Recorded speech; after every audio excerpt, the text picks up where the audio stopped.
Veterans in Transition is sponsored by HireVeteransFirst.com, Jelani Consulting, and Village Connector Community.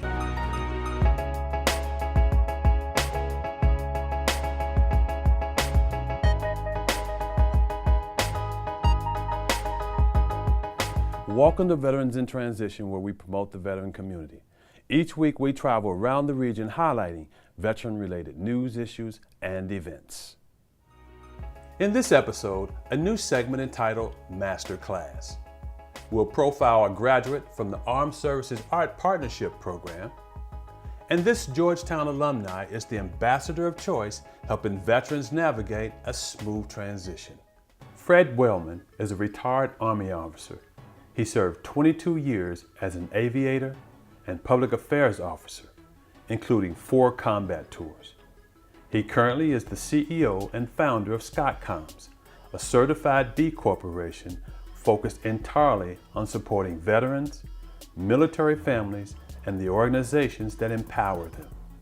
Correspondent Charles McCaffrey has this interview. Hey Fred, thanks so much for coming out for Business in the Brewery, our master class that we've been running for the military community. It's fun. So talk a little bit about how you got here. So in particular, what did you do in the military that translated over into starting ScoutCom? Yep. Well, the majority of my career was spent as an aviator. I was a helicopter pilot and operations officer. And then later in my career, during OIF 1, during Iraq 1, I had the good fortune to work with local civilians. I did quite a bit of media. And I'm pretty good at talking on camera, as it turns out. So General Petraeus at the time said, hey, you've got a talent for that. We're going to make you a public affairs officer.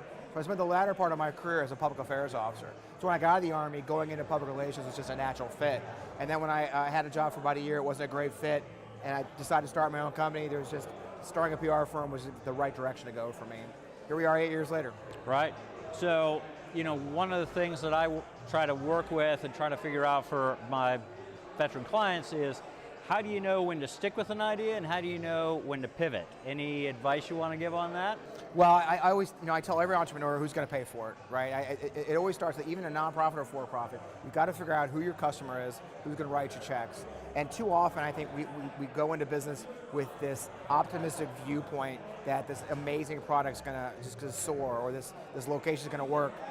I had a friend who started a restaurant next to Geico headquarters in Stafford, Virginia, and she was fully expecting that all the Geico employees would come right over and eat lunch at her restaurant, which is a great theory, except Geico feeds their employees free lunch every day. And so if she'd done some really good market research, she would have discovered that there is no market there, and unfortunately she fell apart. But look at the rest of my story. I land in Iraq, I land at Key West Air Base. I'm the battalion S3 for a Black Hawk battalion. And one day, this old man and a kid show up at our gate. My gate is a pilot with a pistol, very, very secure, because it's May of '03 and we just got there. I didn't have a fence because they looted it. And they said, hey, here's a note. Hey, dear Americans, we need water and we need the bullets to stop falling in our village. Because it turns out my friends in the infantry set up a range facing the village because, hey, bullets stop, right? And so the bullets were landing in the village. So I go out, I talk my boss to let me go out, and the next thing you know, I'm running 23 villages. Actually, I visited 47 villages. I built 23 schools. I built 2 clinics. I was a building inspector. I learned that you can't pay for a whole building up front because you'll get a sandcastle. Okay? No, you pay for the foundation, and then you have them rebuild it when they screw it up, and then you pay for the walls. And I did all this with exactly 0 training in civil affairs, right? Because the great thing the military does teach you, especially the American military, is figure out, right? And I got that in Ranger School, pouring down rain. I always tell stories. I don't know if you've heard my story. So I was at Ranger School. I was the oldest guy in my class. I went as a captain because I'm a glutton for punishment, as an aviator. And 1993, Appalachian Trail, pouring down rain. I wasn't even in charge. It was just a Joe. If you know Ranger School, you rotate jobs. Any ranger? So you rotate squad leaders. So this kid leads us into a draw. We're stuck, and it's pouring down rain. Everybody's tired, laying down to sleep. Next thing I hear, Wellman, you're up. Runner, what's going on, Sergeant? You're a platoon sergeant, get us out of here. Okay. All right, we are stuck in a draw. We're supposed to be on top of that hill. Go up the hill. That was my plan, right? So I started kicking guys up the hill, up the hill. All right, I'm running around, grabbing everybody, go. Your lead, go up the hill. And I made a plan, I sent them off. And I remember I was running around, I got physically lifted off my feet because I'm a little dude by my rucksack. And I turn around, there's 2 RIs standing in front of me. And I look at these two Ranger instructors like, Ranger, what are you doing? I said, Sergeant, I'm getting us the hell out of this hole. I'm getting us up that hill before my guys drown. And they looked at each other and they're like, you know what? Ranger's got a plan. Carry on. And the lesson was just take charge and go.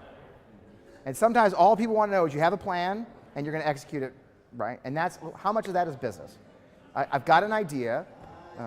My entire company was built driving down I-95. Now that's a long time, but the idea was crystallized sitting in the 95 traffic saying, you know what, there's an idea, I put it together, I did some quick research, I figured out what I knew, I discovered there was a niche, and I aggressively pursued it. Those are all business skills. Those are skills I learned as an Army officer. Take your mission, aggressively pursue it, pivot when it's wrong, because like we always say, the enemy gets a vote, and that's customers. And I always tell young entrepreneurs, who's going to write a check? Oh, I got this great plan, Fred. I'm going to do blah, blah, blah, blah. I'm like, that is awesome. Who's going to pay for it? Oh, man, everybody. That's awesome. Who's going to pay for it? Boeing. No, Boeing's not going to pay for it. Nonprofits are the worst. Nonprofits, every nonprofit on earth is like Boeing. Every veteran nonprofit, Boeing. I look at them like, do you even know anybody at Boeing? Because I do, and they ain't giving you any money because everybody thinks they show them money, They're giving money to the freaking Army Museum in Fort Belvoir. Trust me, 1/3 of Boeing's charitable giving is tied up in that freaking museum. Guess what the other 1/3 is? Quantico. And the other 1/3, Air Force. They're not giving you money. And so, again, pivot. So my story, the B Corps, for example, I have the 5th largest PR firm in America coming at me. I can't beat them. I can pivot. So don't go at them. Go around them. She's a retired Marine Corps veteran, and her book shares her spiritual journey with God, who she credits with her deliverance from the emotional, physical, sexual abuse, and general distrust of love. Here in her own words. I'm from Hampton, Virginia, and I served in the United States Marine Corps. And I chose the Corps because I was short and small and nobody thought I could do it. And I wanted to prove them wrong. I was an administrator, 0193, admin chief. The transition was challenging. Getting used to the military force and the civilian workforce is very diverse, very different. The expectations are different. After I retired from the Marine Corps, I was going to church in North Carolina at New Life Family Worship Center, and they hired me as their administrator, where I took care of the pastor. I was the secretary, the office manager, and I did events for the church. And then after that, I transitioned back to Virginia, where I got a job with Homeland Security. I do have a business. It's called Women at the Well, LLC. I have a workshop for church administrators where I teach admin and event planning, and that's called Kingdom Administration. And now I have a book called Freak Like Me. The title, Freak, unlike what most people think it means free, restored, equipped, anointed, and kept. And it's my journey from an abusive background, suffering from bullying and sexual abuse, physical abuse, and emotional abuse. And the title is, I can only give God the credit for the title. I'm not that creative. So what I want people to know about the book and the ministry, Freak Like Me, is although you might come from a background of abuse, whether it's physical, sexual, whatever, you can overcome it, but it's going to take some work on your part. You have to want to get over it. You have to want to not repeat that behavior. You need to want to change, because it takes a lot of effort. It takes a lot of doing things that make you uncomfortable. It takes a lot of admission to that these things happen. You have to accept, like I had to accept the fact that I was abused sexually, even though I didn't do anything to warrant it. But I had to accept it happened, and then I had to ask for forgiveness first, and then that's when the healing came after the forgiveness. So you can get over the past and those things that people tend to hold on to, but it's just going to take some effort, but it can be done. He was in both the Army and the Air Force, and now he does comedy. Thanks to the Armed Services Arts Partnership, ASAP, which helps integrate veterans, service members, and military families into their communities through the arts. I first served in active duty Air Force as a security forces journeyman or military police. And then after a few years of doing that, I retrained into bioenvironmental engineering apprentice, basically like testing the base drinking water, putting on the ET suit if there's a chemical spill. And then after about 7.5 years in the Air Force, I switched over to the Army National Guard and served about 7.5 years there as a chaplain's assistant. The only place I deployed as a chaplain's assistant was to New Orleans after Hurricane Katrina in 2005. Well, I was scrolling down my Facebook timeline one day, and I saw a post on the Team Red, White, and Blue page, and it was from this organization called Armed Services Arts Partnership, and they were advertising for a comedy boot camp class for military veterans. I've always hated like public speaking, but after thinking about it for a couple of weeks, I went ahead and applied and got in, and after doing stand-up for a little over a year, I'm more comfortable being terrified in front of large groups of people. Thank you. As Ty said, I was in the Army and the Air Force. And in the Air Force, they were glamping before there was even a word for it. When we deployed, our tents had air conditioning, cable TV, fridge, microwave, real beds. It was kind of like a nice hotel. When I deployed in the Army, they're like, sleep on this dirt. And if you're hungry, here's an MRE. And for those of you that didn't already know, MRE means meal ready to eat. And it comes in a plain brown package, kind of like a Lunchable for adults. It tastes like stale dog food, but it's but it's edible because everyone comes with that little bottle of Tabasco sauce. Yeah, this guy knows.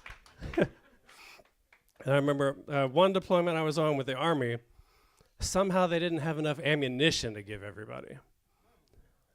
So they told me to take an empty magazine, put it in my rifle, and pretend it's loaded. And thankfully, I wasn't one of the soldiers that got shot at on that deployment, because I don't think yelling pew, pew, pew would have helped me very much. ASAP is based out of like Northern Virginia, and they promote like performing arts, like stand-up, improv, storytelling, as a way to help veterans reintegrate into society and as like a way to cope with anxiety and PTSD and other stuff like that. And I think one of my favorite bits is about this kid named Jalen, who didn't like me being friends with his mother. Being a veteran made me much less sensitive to what my classmates considered a crisis. This one guy was telling me how much he loved a girl that just dumped him, and he was probably expecting me to give him some kind of helpful advice. But what I told him was, if you liked it, then you should have put a ring on it. We didn't plan that. And because of the age difference, I made friends with the parents more often than I did with my classmates. And there was this one kid, Jalen, that didn't like that very much. He'd always tell me, "You're not allowed to go out with my mom." Well, one day he saw me having lunch with his mom in the cafeteria, and he got mad at me. Now, I assume he got mad at me because he walked up and slapped me in the face with a Nintendo controller and said, "I challenge you to a Mario Kart duel." So we played the Mario Kart, but it wasn't even close. I beat him so bad that as I crossed the finish line, I dropped the controller and said, "Who's your daddy?" He said, "Not you." And I said, "Not yet."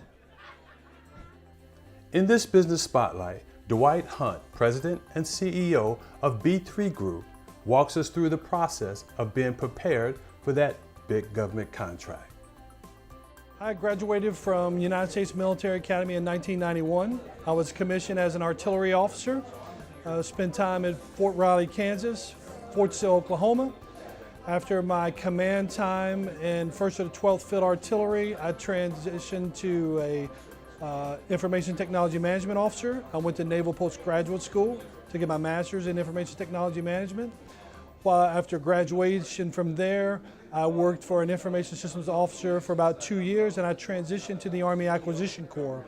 B3 Group Incorporated is a hub zone, service-disabled, veteran-owned small business. We do health IT services at the Department of Veteran Affairs. We have capability for knowledge management, agile software development, help desk, and infrastructure support.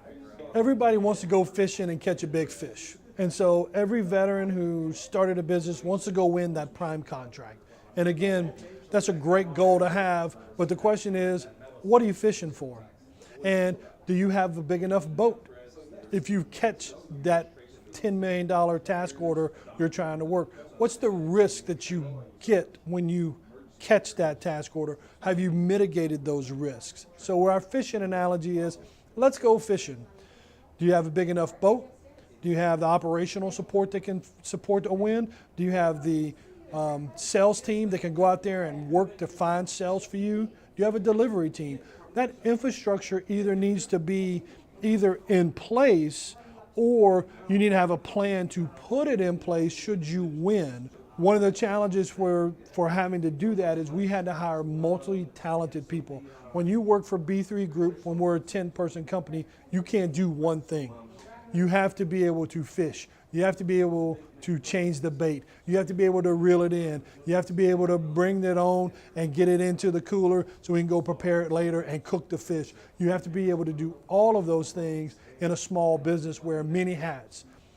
Our mantra is fire yourself. So if you're responsible for a task that's taking a lot of time, win revenue, hire someone, fire yourself from that task and let somebody do that task that's maybe better at it than you are, with more skills than you, but I gotta win work to grow the revenue to be able to bring and fire yourself. So me and my business partner's mantra as we grew was fire ourselves from HR, from contracts, from all the tasks that were taking us away from growth. Bring the future to the present. So if you wanna be a 300-person company in the future, what information do you need to know today? What organizational structure do you need to put in place today? Who are the people you would hire to be that company? Have an idea of that today so that when you get to that place, you've laid the foundation to get there on a smooth transition. So make sure that if you go fishing, you can bring that thing in successfully. Then the more you catch, then you get confidence to go after a little bigger fish the next time, and then maybe a little bigger fish the next time, and build that confidence in those reps rather than trying to go catch a 300-pound marlin when you've never ever fished before in your life. He's an adjunct faculty member at Georgetown University and a public affairs officer in the United States Navy Reserves. And he is Mantech International's Employer of Choice Ambassador.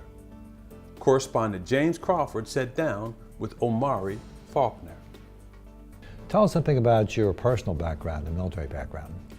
So my personal background in the military, I think is very interesting and unique. I've never had anyone in my family to serve in the military.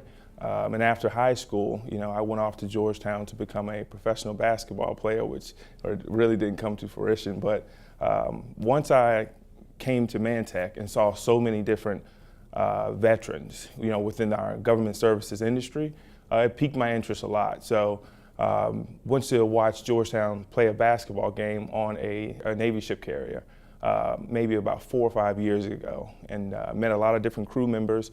And literally one of the captains told me that I should look into the reserves. And at that time, I thought the reserves were really more focused on former active duty members that would come back and drill once a month. I knew about the reserves, but I just, never looked into it as much. And after that conversation, I did.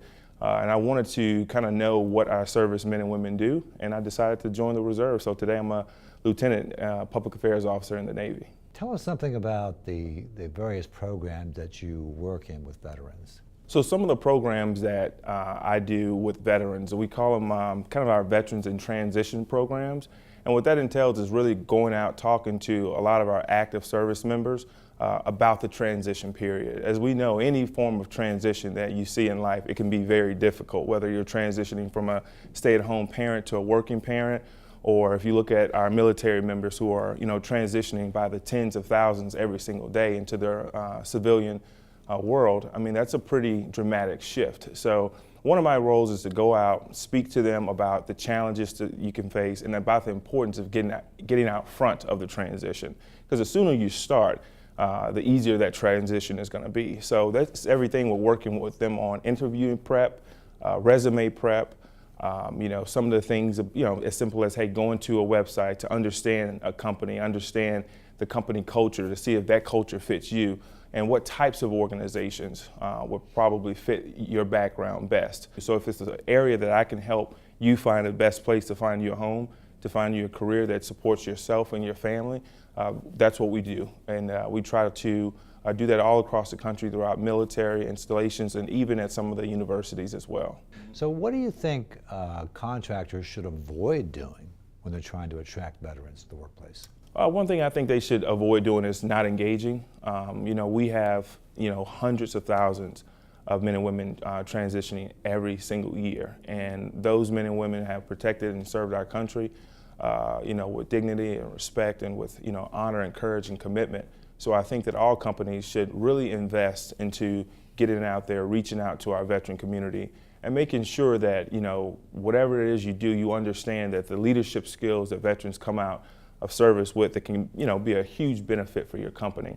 I spent the last 3 or 4 days at a conference this past week, and they had multiple sessions where they were dedicated to military recruiting, retention, and also hiring as well, which are 3 key points that I think industry members should always look at and place a huge focus on. If you were asked what are the top 1 or 2 things that veterans should do before they transition, what would you say? 1, just be prepared. And 2, be confident. So when I say be prepared, that means going out, doing your research on the companies, understanding some of the pitfalls that you may encounter, which are all around you. So doing your best job to be prepared, which all of our men and women, they're taught that from the day they put on that uniform, the day that they're commissioned, is to be prepared. In regards to being confident for our military members, means that you serve the country. So don't let that be something that you kind of just push to the side, so to speak. Be confident in the fact that you served and be able to explain what you've done during that service, what skills that you've learned throughout that experience.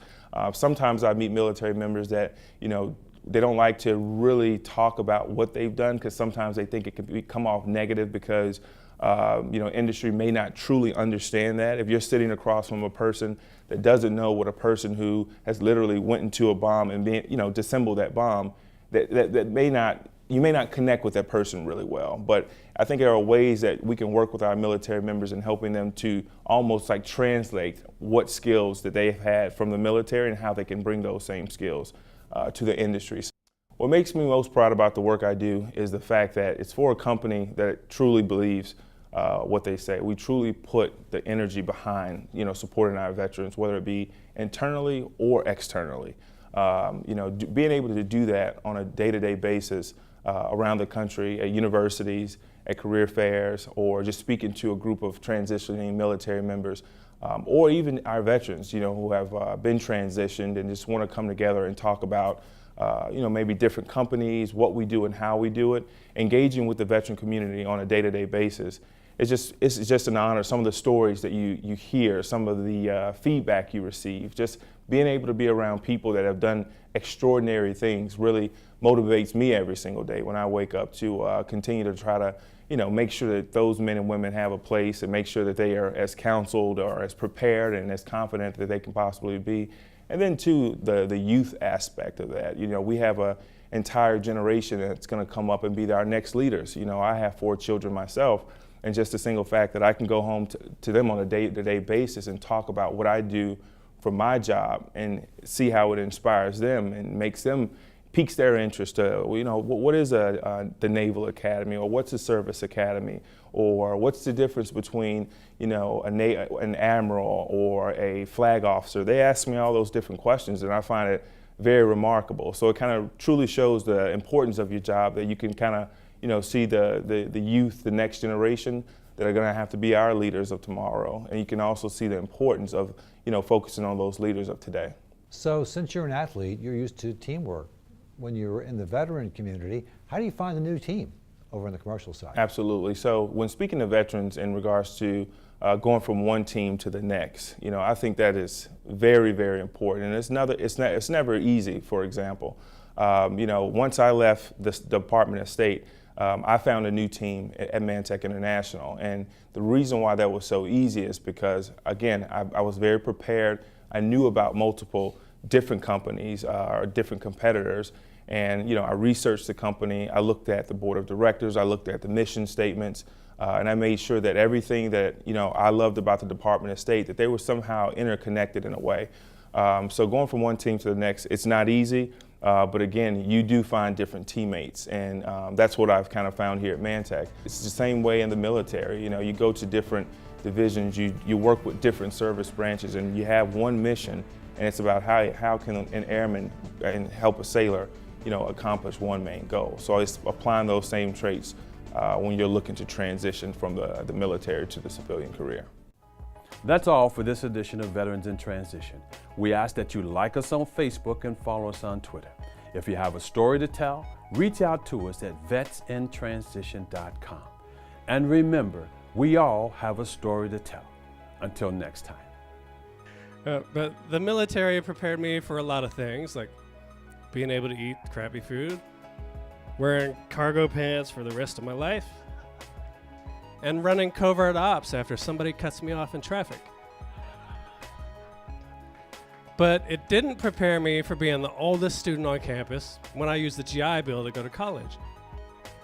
I wasn't sure what to expect, but one day I'm flipping channels and I came across Billy Madison. And I thought, that's gonna be me. I'm gonna have snack packs in my lunch and date a hot teacher.